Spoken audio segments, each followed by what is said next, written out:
नमस्कार मित्रों, आज आप लोगों के लिए लेकर आए हैं यूनेस्को में शामिल हुए विश्व धरोहर स्थल। यूनेस्को में कौन कौन से भारत का विश्व धरोहर स्थल के रूप में घोषित किया गया है। तो पहले हम जानेंगे यूनेस्को का फुल फॉर्म क्या है। UNESCO बराबर United Nation Education Scientific Cultural Organization. फिर से सुनिए, यूनेस्को बराबर United Nation Education Scientific Cultural Organization. UNESCO बराबर United Nation Education Scientific Cultural Organization. UNESCO में शामिल विश्व धरोहर स्थल। ठीक, हमारा टारगेट क्या है, कौन कौन शामिल है। अगर यूनेस्को की बात करें मित्रों, तो इसकी स्थापना जो है 16 नवंबर 1945 को होता है। कब? 16 नवंबर 1945 में। इसमें 94 देश शामिल हैं। कितने मित्रों? 94 देश शामिल हैं। यूनेस्को में कितने हैं? 194 हैं। कितने हैं मित्रों? 194 देश शामिल है। थोड़ा हल्का है, धुंधला दिखेगा, आप हमसे कनेक्ट होइए, बस आपको हम याद करवा रहे हैं यही क्लास में।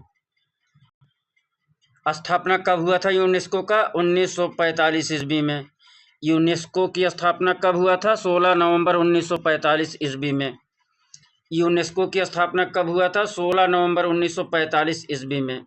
इसमें कितने देश शामिल हैं? 194 देश। यूनेस्को में कितने देश शामिल हैं? 194 देश। यूनेस्को में कितने देश शामिल हैं? 194 देश। इसके सहयोगी देश कितने हैं? 12 सहयोगी सदस्य हैं। 194 देश जो है सदस्य हैं, और यूनेस्को के सहयोगी सदस्य कितने हैं? 12 सदस्य हैं। यूनेस्को के सहयोगी सदस्य कितने हैं? 12 सदस्य।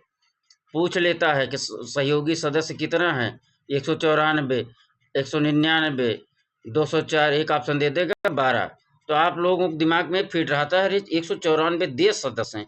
अब पूछ क्या रहा कि सहयोगी सदस्य कितने हैं? तो 12 सहयोगी हैं। ठीक, अब बात आती है यूनेस्को है कहाँ। यूनेस्को पेरिस फ्रांस में है। यूनेस्को कहाँ है? पेरिस फ्रांस में है। यूनेस्को कहाँ है? पेरिस फ्रांस में है। यूनेस्को कहाँ है? पेरिस फ्रांस में है। अब बात करें मित्रों कि भारत में यूनेस्को द्वारा मान्यता प्राप्त कुल स्थल कितना था, कितना है। तो पहले तो मित्रों 43 था, लेकिन अब 44 हो गया है। कुल स्थल कितना है? 44 है। भारत में यूनेस्को द्वारा मान्यता प्राप्त कुल स्थल कितना है? 44 है। भारत में यूनेस्को द्वारा मान्यता प्राप्त स्थल कौन सा है? 44 है। 35 सांस्कृतिक स्थल, 7 प्राकृतिक स्थल, 1 मिश्रित स्थल है। ठीक, अब अगर सांस्कृतिक स्थल की बात करेंगे तो ये 36 हो जाएगा, पहले 35 था। 36 क्या हो जाएगा? सांस्कृतिक स्थल, 7 प्राकृतिक स्थल और 1 मिश्रित स्थल। 36 सांस्कृतिक स्थल, 7 प्राकृतिक और 1 मिश्रित स्थल। अब आइए कि the women of wall, the women of wall चित्र यूनेस्को की दीवार पर किसने चित्रित किया है? ध्यान दीजिएगा। द मून ऑफ वॉल चित्र यूनेस्को की दीवार पर किसने चित्रित किया? जॉन मीरो ने। किसने किया? जॉन मीरो ने। किसने किया? जॉन मीरो ने। द मून ऑफ वॉल चित्र यूनेस्को की दीवार पर किसने चित्रित किया? जॉन मीरो ने। द मून ऑफ वॉल चित्र यूनेस्को की दीवार पर किसने चित्रित किया? जॉन मीरो ने। The moon of the wall चित्र यूनेस्को की दीवार पर किसने चित्रित किया? जॉन मीरो ने। चलें, चलो एक बार। अब आइए यहाँ 1983 में कौन कौन सा स्थल घोषित किया गया है? कौन कौन सा? 1983 में। तो अगर हम ईट एक जो है बात कर ले, ईट, ईट मीन्स खाना होता है ना, EAT।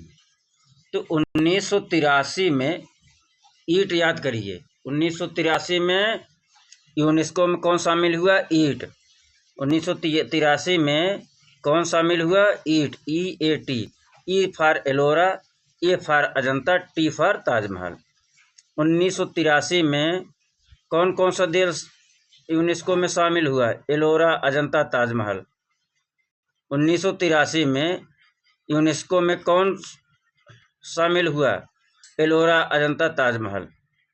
1983 यूनेस्को बराबर एलोरा, अजंता, ताजमहल। 1983 यूनेस्को बराबर एलोरा, अजंता, ताजमहल। 1983 बराबर एलोरा, अजंता, ताजमहल। 1983 बराबर एलोरा, अजंता, ताजमहल। 1984 में देखिए मित्रों कौन कौन सा शामिल हुआ था। तो एक इसका है सूरवीर महावीर, अगर बनाए 1984 में यूनेस्को में कौन शामिल हुआ? सूरवीर महावीर। सूरवीर से हो जाएगा सूर्य मंदिर, महावीर से हो जाएगा महाबलीपुरम। थोड़ा याद करने की ट्रिक। 1984 बराबर सूर्य मंदिर महाबलीपुरम।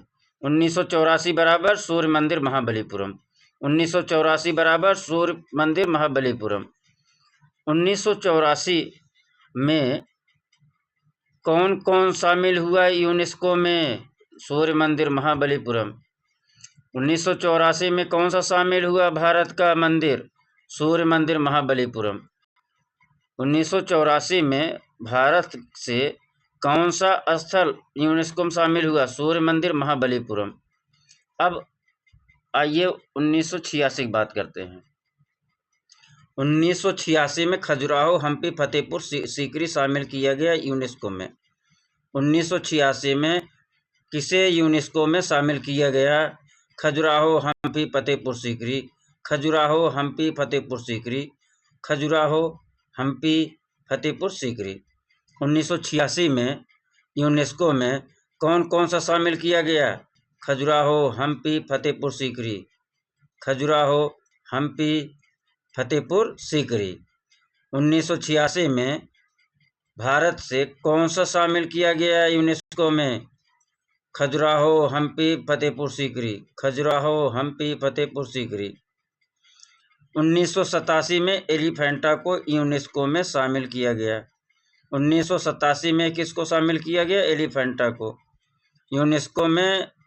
1987 में एलिफेंटा को यूनेस्को में शामिल किया गया। शामिल मतलब ये समझिए विश्व धरोहर स्थल घोषित कर दिया गया। हम 60 में याद करवा रहे हैं। यूनेस्को में शामिल मतलब ये स्थल घोषित हुआ है। ठीक। 1987 में एलिफेंटा यूनेस्को में शामिल किया गया। 1987 में एलिफेंटा यूनेस्को में शामिल किया गया। 1989 में सांची शामिल किया गया। 1989 में यूनेस्को में कौन शामिल किया गया? सांची शामिल किया गया। 1989 में कौन सा यूनेस्को में शामिल हुआ? सांची शामिल किया गया था। 1989 में सांची में कौन सा शामिल किया गया? हाँ, यूनेस्को में कौन शामिल किया गया? सांची। 1993 में यूनेस्को में कौन शामिल हुआ? कुतुब मीनार, हुमायूं का मकबरा। 1993 में यूनेस्को में कौन शामिल हुआ? कुतुब मीनार, हुमायूं का मकबरा। 1983 बराबर कुतुब मीनार, हुमायूं का मकबरा। 1983 बराबर कुतुब मीनार, हुमायूं का मकबरा। 1983 बराबर कुतुब मीनार, हुमायूं का मकबरा। और 2003 में मित्रों भीमबेटका घोषित किया गया। 2003 में भीमबेटका घोषित किया गया। 2003 में भीमबेटका यूनेस्को में शामिल किया गया। 2003 में भीमबेटका यूनेस्को में शामिल किया गया। थोड़ा यूनेस्को के बारे में मित्रों हम लोग जानते हैं।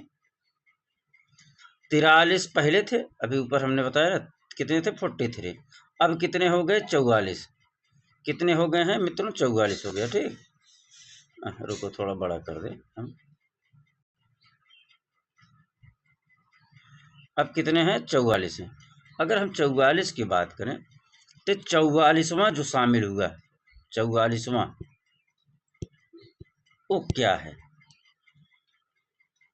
ठीक। यह प्रश्न, इसका उत्तर आप लोग मन में सोचिए। 44वां कौन है? बाकी हम थोड़ा सा यूनेस्को के बारे में और बताते हैं।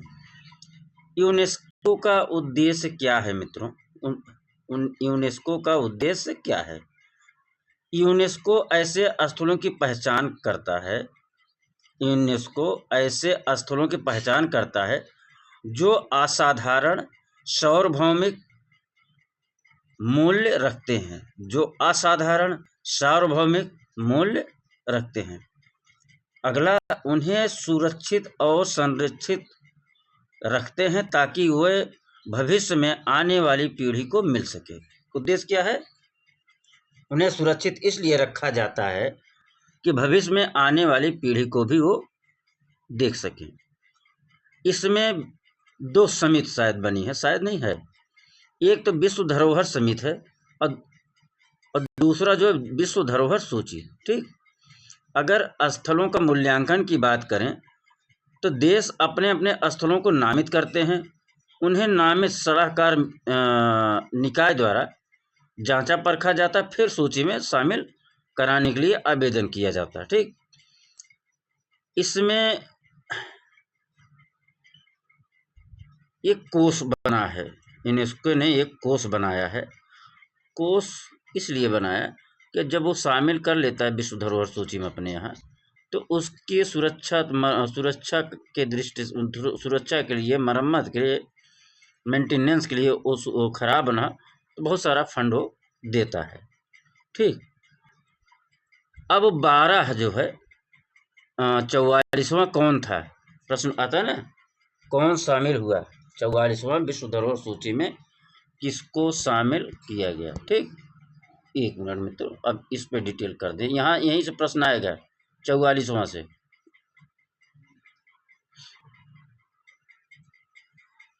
तो ये प्लेन पेपर के लिए, कागज़ के लिए, इसमें ये जो बना है इससे कोई मतलब नहीं है जो लिखा है ऊपर। ये तो मैं आप लोगों को समझाने के लिए इस पेज को लाया हूँ। ठीक, 44वां कौन सा? 44वां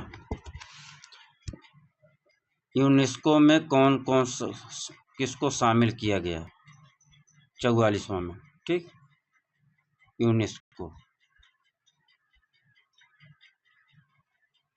ठीक, शामिल कौन कौन हुआ? तो 12 जो है मराठा किला शामिल किया गया है। 44वें में 12 मराठा किला शामिल किया गया है। 12 मराठा किला शामिल किया गया है। 12 मराठा किला शामिल किया गया है। ठीक, कौन सा? 12 मराठा किला शामिल किया गया। अब कौन कौन शामिल किया गया है मित्रों, इसको भी देखते हैं। तो मित्रों 44वें में जो शामिल किया गया उसमें 12 मराठा किला शामिल किया गया है। उस 12 में जो शामिल किया गया है मराठा किला कहाँ कहाँ है? तो 12 में तो 11 किला महाराष्ट्र में है, ये पूछ सकता है। 44वां यूनेस्को में जो विश्व धरोहर सूची में शामिल किया गया 12 मराठा किलों में कौन महाराष्ट्र में से नहीं है? कौन महाराष्ट्र में नहीं है? तो 11 तो महाराष्ट्र में है और 1 तमिलनाडु में है। ध्यान करिए, 12 मराठा किला में 11 किला महाराष्ट्र का है और 1 किला तमिलनाडु का है। 12 मराठा किला में 11 किला महाराष्ट्र में है और 1 किला तमिलनाडु में है। बहुत महत्वपूर्ण है। अब कौन कौन है वो 12 मराठा किला? तो पहला हो गया प्रतापगढ़, दूसरा हो गया रायगढ़, तीसरा हो गया पन्हाला किला, चौथा हो गया शिवनेरी किला, 5वां हो गया लोहगढ़, 6वां हो गया सलहेर किला, 6वां नहीं लिखा हूँ, बोल दे रहा हूँ, 7वां हो गया सिंधु दुर्ग किला, 8वां सुवर्ण दुर्ग किला, 9वां विजय दुर्ग, 10वां खदेरी किला, 11वां राजगढ़ किला और 12वां जो है जिंजर किला। कौन सा है? जिंजर है, जिंजर, हमारे ख्याल जिंजर है, जिंजा किला, जिंजर नहीं जिंजा किला है। जिंजा किला, यही जिंजा किला तमिलनाडु में है। ध्यान दीजिएगा, आ सकता है ये जिंजा किला कहाँ है? तमिलनाडु में है। विश्व धरोहर सूची में 44वें विश्व धरोहर सूची में कौन शामिल किया गया?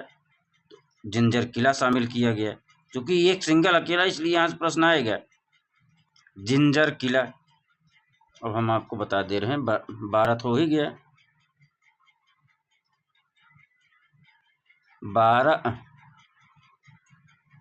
12 मराठा किला में 11 कहाँ से है? महाराष्ट्र से है, हाँ, महाराष्ट्र से, ये समझिए, महाराष्ट्र से है 11।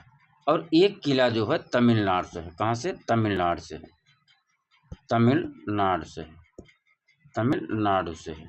तमिलनाडु वाला कौन सा है? तमिलनाडु वाला है जिंजा किला, जिंजा किला, जिंजा किला।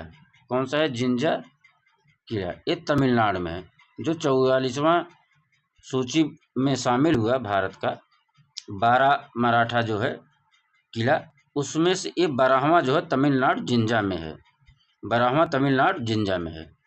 तो इस प्रकार से मित्रों आप लोगों का ये यूनेस्को में शामिल जो हुआ है मुख्य जहाँ से प्रश्न आए हैं और भी हैं, उसको भी हम आपके सामने 1-2 क्लास और लेकर आएंगे। ठीक, तब तक इसको बार बार रिवाइज करिए।